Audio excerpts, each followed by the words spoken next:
5 green flags ng mga Taurus. Pero bago yan, follow mo muna ako dito sa Facebook page ko, Kabagay TV. Salamat!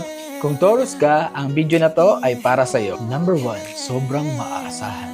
Hindi sila basta nangangako. Kung ano ang sinabi nila, gagawin nila. You can count on them, no matter what. Number 2, master sa pasensya. Ibig sabihin, kalmado sila sa gitna ng gulo.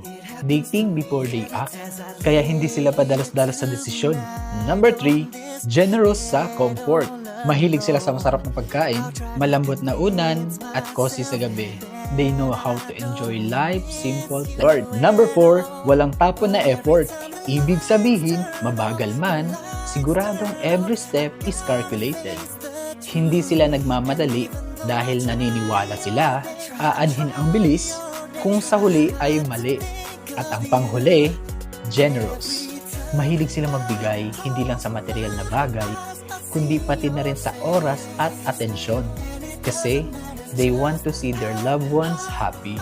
May kilala ka bang Taurus? Tag mo na sila. Kaya para sa mga Taurus dyan, totoo ba ito?